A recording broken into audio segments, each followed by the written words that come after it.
Discussion করা হয়নি, না মহানগরের সাথে ডিসকাশন করা হয়েছে, না প্রাইভেটের সাথে ডিসকাশন করা হয়েছে। আমাদেরকে বলা হয়েছে, আমরা কিন্তু আমাদের বিভিন্ন পোস্ট আপনারা দেখেন, পোস্টে কিন্তু আপনারা দেখেছেন আমরা সদস্য সচিব হিসেবে রিফাত রশিদ ভাইকে চেয়েছি, সবাই দেখেছে। আমরা মুখ্য সংগঠক হিসেবে আমাদের প্রাইভেটের একজনকে চেয়েছি, যে কোনো একজনকে, দুইজনের নাম দিয়ে, তাই তো? সো তাদের কাউকেই রাখা হয়নি এবং আমাদেরকে জানানো হয়নি যে এই ডিসিশনটি মেক করা হয়েছে। জানানো হয়েছে আজকে ঘোষণা করে দিবে তারা। দাবিয়ানদেরকে দায়ী করবো ডিরেক্ট। দাবিয়ানরা মিঠুর ক্যান্টিনে কেন হচ্ছে ঘোষণা করবে? মিঠুর ক্যান্টিন আমাদের আন্দোলনের প্ল্যাটফর্ম না? মিঠুর ক্যান্টিন, আপনারা কি কেউ মিঠুর ক্যান্টিনে এসে কভারেজ নিয়েছেন আন্দোলনের সময়? কেউ নেননি। নিয়েছেন, শাহবাগে নিয়েছেন, রামপুরায় নিয়েছেন, উত্তরায় নিয়েছেন, বসুন্ধরায় নিয়েছেন, মিঠুর ক্যান্টিনে কেউ নেয়নি। মিঠুর ক্যান্টিনে কেন হবে? এর মানে এখানে সিন্ডিকেট চলছে। সিন্ডিকেট আমরা কাউকেই চালাতে দিব না। সে যে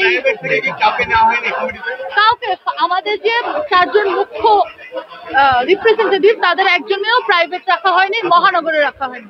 দেখা যাচ্ছে বৈষম্য বিরোধী ছাত্র আন্দোলন কিছুদিন আগে সংস্কারের দিকেই মনোযোগ দিয়েছিল, কিন্তু এই মুহূর্তে আমরা যেটা দেখছি সেটা রাজনৈতিক খেলার দিকে মত দিয়েছে। আসলে আপনার একদিকে বলছেন সংস্কার চান, অন্যদিকে আপনার রাজনীতি নিয়ে ব্যস্ত হয়ে গেছেন। আসলে কি বৈষম্য বিরোধী ছাত্র আন্দোলন সেই মানুষের আকাঙ্ক্ষা পূরণ করতে পারবে? দেখেন, আমি একটা কথা বলি, আপনি যখন এরকম থার্ড ওয়ার্ল্ড কান্ট্রিতে সংস্কার চান, আপনাকে পাওয়ার হোল্ড করতে হয়। Power policy is a big problem. নাইলে 17 বছর আমরা কারো আন্ডারে থাকতাম না। তো সেই জায়গা থেকে যখন আমরা চিন্তা করেছি যে সংস্কারে আমাদের কি লাগবে, তখন আমাদের মনে হয়েছে আমাদের অনেককে আগিয়ে আসতে হবে সাংগঠনিকভাবে। আমাদেরকে যেভাবে আন্দোলন করেছি সেভাবে দেশ সংস্কারে কাজ করতে হবে। আমরা কিন্তু এই যে ধরেন আমাদের মতো অনেক হাজার হাজার স্টুডেন্ট আছে যারা আমাদের সাথে ইনভলভ আছে, রাজনীতি করবে না কিন্তু তারা সংস্কারে কাজ করবে। কিন্তু আমরা যদি রাজনীতি না করি, সংসদে আমাদের সাইডটা প্রস্তাবনা করার জন্য বা হচ্ছে বিভিন্ন জায়গায়, বিভিন্ন মিডিয়ায়, বিভিন্ন জায়গায় আমাদের কথাগুলো তুলে ধরার জন্য কেউ থাকবে না। সেই জায়গা থেকে রাজনৈতিক বন্দোবস্ত ছিল।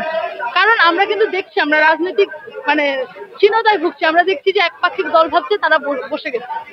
এটা কিন্তু সাধারণ চিন্তা ভাবনা, তাদেরও দোষ নেই। কারণ এখন কেউ নেই, তারা ভাববেই তারা বসে পড়বে, তাই না? সেই জায়গা থেকে আমাদের চিন্তাধারা এসছে যে হ্যাঁ, আমাদের রাজনৈতিক মতধারায় আগাতে হবে। কারণ আমরা বাংলাদেশের রাজনীতিটাকে এমন করে ফেলেছি যে রাজনীতিটা হয়ে গেছে এখন ছেলে খেলা। আমরা যখন শুনি যে কোনো মেয়ে রাজনীতি করছে, তাকে আমরা কটূক্ত করি। আচ্ছা, আপনারা আমার ভিডিও পোস্ট করবেন, দেখবেন অনেক আজে বাজে কথা বলছে। কিন্তু ভাই, আমি একটা প্রাইভেটে পড়া মেয়ে, আমার বাবা মা কালচারাল অ্যাক্টিভিস্ট, আমি কিন্তু একটা সম্ভ্রান্ত পরিবারের মেয়ে।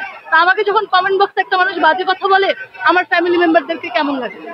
কিন্তু ওয়ার্ল্ড ওয়াইডে যান, যারা রাজনীতি করে, যারা বড় বড় লেডি ফিগার, মানে লেডি যারা আছেন, যারা হচ্ছে বড় বড় পজিশনে আছে, প্রেসিডেন্ট হিসাবে, প্রাইম মিনিস্টার হিসেবে, তাদেরকে কিন্তু এগুলো শুনতে হয় না। এই যে সংস্কার, রাজনীতির এই সংস্কারটা অনেক জরুরি। সেই জন্যই কিন্তু আমাদের রাজনীতিটা আসে। আমাদের যারা মেয়েরা রাজনীতি করবে, তারা কিন্তু সবাই মোটামুটি সম্ভ্রান্ত পরিবার থেকে বিলং করে, অথবা তারা কোনো মানে ভালো একটা ইউনিভার্সিটির স্টুডেন্ট। তারা কিন্তু যে কোনো জায়গা থেকে আসে। তো সেই জায়গা থেকে আমাদের এই সংস্কার।